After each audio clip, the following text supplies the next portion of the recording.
salaamaaleykum amateur de foot yi nuyu nañ leen ko ci nekk seen ab tur ak seen ab sant xibaar tey jii ak 13 août 2024 ci wàllub tàggat yaram. Eduardo Camavinga est forfait pour la finale de la Super Coupe d'Europe demain. Le premier test après la blessure effrayante garantissant que ce n'est pas un ligament croisé antérieur déchiré.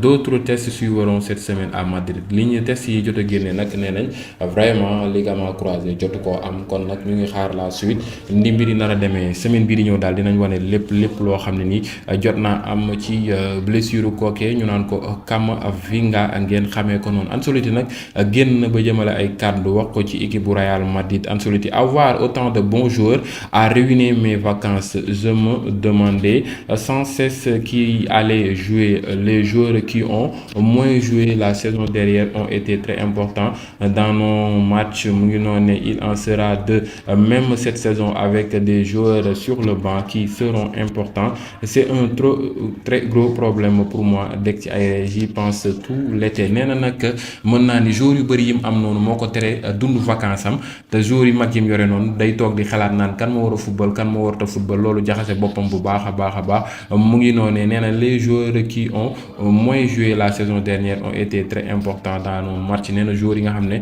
ñoo gën a néew la match yu football saison bi passé ñoom dañoo amoon importance ci équipe bu Real Madrid boobee. Nee na bu baax a baax ci match yu ñu doon football nee na il en sera de même cette saison dina même chose li amoon saison daaw mooy amaat rek avec des joueurs sur le banc qui seront importants ak joueurs yoo xam ne dañu nekk ci banc bi yoo xam ne dañu leen jàppale bu baax a baax.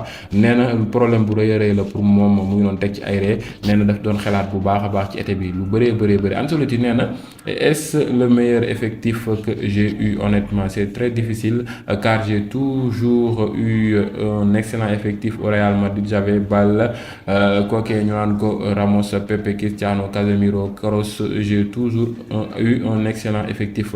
Ancelotti nee nag yàgg na am effectif bu mag a mag nañ ko laaj nag bi nekkul meilleur effectif mu ne yàgg na koo am mu ngi noonee nag vraiment kookee di Pepe, Ramos, Bale, Cristiano Ronaldo, Casemiro, Kroos ñoom ñëpp amoon na leen te effectif bu baax a baax moom la amoon. Ancelotti nag wax na ci Mbappé bu baax a baax un joueur la boo xam ne nii vraiment il est très intéressant. Mbappé comme tireur de penalty et il en fait partie. Vinicius, Bellingham, Valverde, nous avons beaucoup de bons tireurs mu ngi noonu nee na Kylian montre sa qualité, son désir et son engagement. Kooku di Ancelotti nag nee na Mbappé bokk na ci tireur penalty yi waaw nee na dina si bokk. Vinicius, Bellingham, Valverde ñoom ñëpp nañ si bokk. Nee na nag nous avons beaucoup de bons mun na am nañ ci ñu bëri.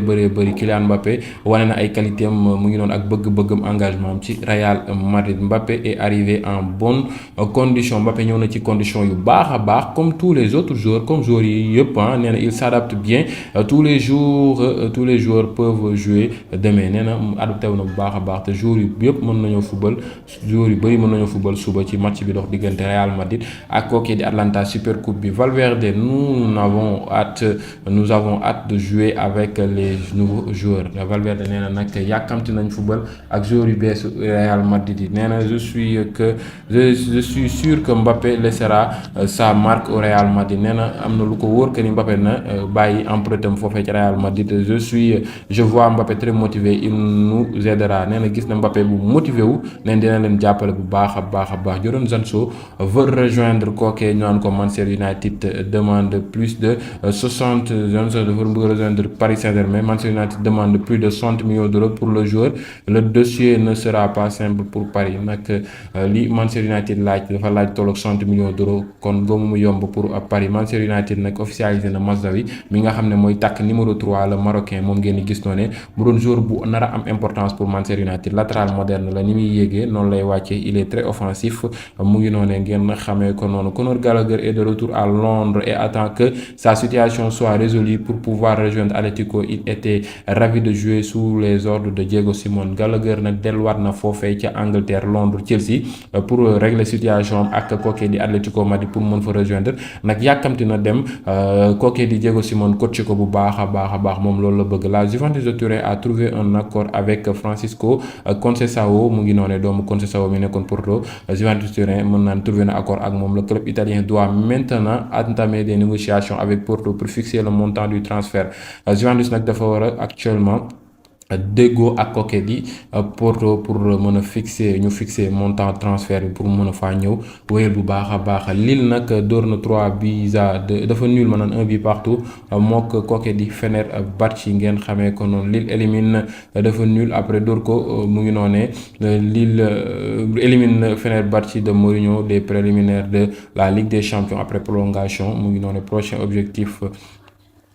Pour les Lillois, la Slavia Prague ou l'Union Saint-Galloise pour une place de Ligue en Ligue des Champions barrage nag ci la war a jëmi ngir mën a dem Ligue des Champions direct officiel. Everton a signé William Tamem 18 ans pour un montant de 3 ans en provenance de Brighton gone googe Burton Albion mu ngi noonee kooke di William nag ñu ngi ko war jëndee lu tollook mu ngi am lu tollook 18 ans montant de transfert bi officialisé guñ ko moom ngeen di gis noonee kooke ñu naan ko William foofee ca Atlético Madrid mu ngi noonee gars yi loola nekkoon xibaar jëmee tey ci bisub tey ji du 13 août 2024 ci wàllu tàggat yaram képp koo xam ne abonné goo suma chaîne bu ko taay bësal bouton s'abonner bi ngay liker di commenter di partager loolu ngeen ñu mën a soutenir bu baax a baax ba beneen yoon ci yeneen vidéo merci à vous jaa ngeen jëf. Waa mais gars yi gone ak tubaab bi am na ñu yara di ko na xoolal jooyo gone gi lam def Lionel Messi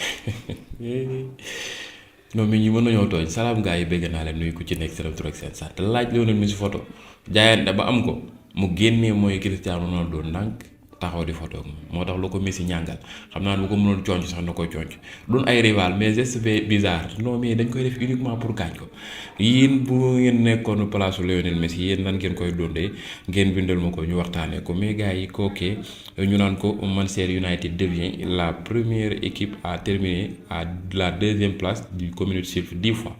yow daal mu ngi noonu daal da ngay rebatas PSG nul na 1 but partout moo kooke ñu naan ko Leipzig mais kooke di Fermín López dëkkam village natalam fa lañ ko doon sargalee nag lan trophée yi mu jël muy coupe d'Europe bi ak Copa ak loolee di maanaam jeu olympique bi jaloore yi nga fay jot a def noonu moom lañ ko doon sargalee mais Fermín López may laaj ci commentaire yi est-ce que war naa mën a titulaire foofee ca Barça saison bi di ñëw s'il vous plaît bindal leen ma ko amateur de foot moo xam nga doon catalan ak merengue waaye kooke di Jadon Sancho dama ko yërëm ndeysaan tu dois avoir de la compassion pour Sancho.